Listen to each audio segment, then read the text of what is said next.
मान लो तुम डूब रहे हो, किसी समुद्र में नहीं बट अपने रूम में।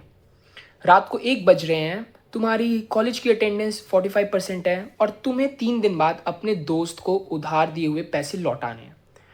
तुम्हारे पापा गेट पे खटखटाते हैं और आते हैं, तुमसे पूछते हैं कि बेटा क्या है, सब ठीक है? तो तुम भी एक स्माइल के साथ कहते हो हाँ पापा सब ठीक है। और फिर तुम फील करते हो रिलीफ, इसलिए नहीं कि सब कुछ सच में ठीक है, बट इसलिए क्योंकि तुम्हें पता है कि अगर तुम किसी से हेल्प नहीं लोगे तो आगे चल के तुम्हें किसी की हेल्प करने की ज़रूरत नहीं पड़ेगी, क्योंकि तुम जानते हो हेल्प कभी भी फ्री में नहीं आती। इसका इंटरेस्ट रेट हमें हमारी फ्रीडम से देना पड़ता है। कैसे फ्रीडम इफेक्ट होगी हमारी? Into the chapter 1। North India middle class families की एक बहुत ही अजीब आदत ये होती है कि वो हर सैक्रिफाइस का ट्रैक रखते हैं। हमने तुम्हारे लिए इतना कुछ किया है तो तुम हमारे लिए इतना भी नहीं कर सकते। अगर आज तुम्हें तुम्हारी फाइनेंशियल बर्डन से कोई आजाद करवाएगा तो कल वो तुम्हारी लाइफ के इंपॉर्टेंट डिसीजंस ले सकता है। अगर आज कोई तुम्हारे मेंटल ब्रेकडाउन में तुम्हें कंफर्ट करेगा तो कल वो बंदा उसी मेंटल ब्रेकडाउन का आर्ग्यूमेंट में मजाक उड़ा सकता है। इसलिए तुम्हें पता है कि कोई भी अगर हेल्प करता है तो वो कोई गिफ्ट नहीं होता, वो एक तरीके का लोन होता है।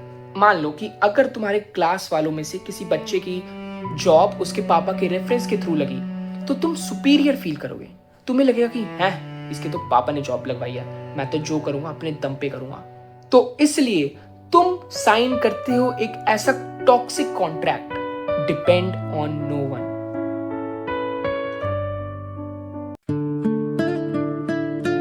बट दूसरों से मदद ना मांगना तुम्हें बुलेट प्रूफ नहीं बनाएगा। तुम अपनी लाइफ का एग्जाम्पल देखो ना, अभी तुम कैसे जी रहे हो। मान लो अगले हफ्ते तुम्हारे दोस्तों ने ट्रिप प्लान करी, तुम्हारे पास पैसे नहीं हुए, तो तुम अपने दोस्तों से ये नहीं बोलोगे कि यार मेरा ना अभी पैसों का थोड़ी तंगी चल रही है। तुम अपने दोस्तों से बोलोगे कि यार मेरे ना कजन की शादी है तो मेरे को वहां जाना है, यार मेरा ना फैमिली में थोड़ा पूजा वगैरह है तो मेरे को उसके लिए रुकना पड़ेगा। तुम आइसोलेशन चूज करोगे ओवर वल्नरेबिलिटी। तुम किसी बिजनेस आइडिया में या वीडियो एडिटिंग सॉफ्टवेयर में फंसे रहोगे 2-3 महीने, बट तुम अपने शायद उस सीनियर को मैसेज नहीं करोगे जो शायद तुम्हारी प्रॉब्लम सॉल्व कर सकता है, क्योंकि तुम कभी ये एडमिट कर ही नहीं सकते that you don't know everything. और सबसे डार्केस्ट पार्ट, तुम पहले खुद आग को छुपाओगे और फिर तुम दूसरों पे गुस्सा करोगे कि वो लोग पानी लाना क्यों भूल गए।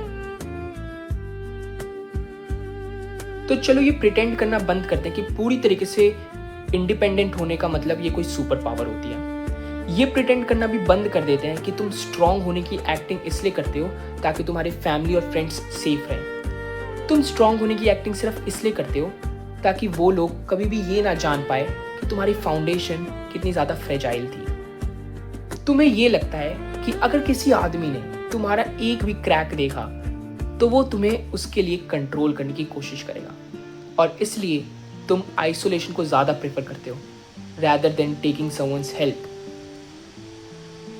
बट सबसे डेंजरस बात पता है क्या है?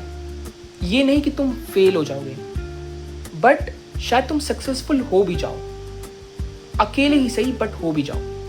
बट फिर तुम रियलाइज करोगे और खुद से एक क्वेश्चन पूछोगे कि क्या ये सक्सेस वर्थ इट थी उस सारे अकेलेपन के लिए, वो सारे लोनलीनेस के लिए जो तुम फेस करोगे आफ्टर बीइंग सक्सेसफुल। तो अब ये ऑप्शन चॉइस तुम्हारी है कि तुम ऑफ कोर्स अकेले सब कुछ ठीक करने की कोशिश कर सकते हो, या maybe once in a while you can just ask. हाँ, सारे लोग अच्छे नहीं होंगे, कुछ लोग ज़रूर तुम्हें उसके लिए एक्सप्लॉइट कर सकते हैं, but you will never able to know if you not try. तो यस, एट द एंड मैं बस यही कहूँगा कि जब यहाँ की बैटरी लो होगी तब तुम्हें ये रियलाइज़ होगा कि काश कोई होता जो तुम्हारे कमरे में आता और बिना पूछे तुम्हारी बैटरी चार्ज कर देता। Does it make sense? I think it is. With that, Anu Mishra signing off.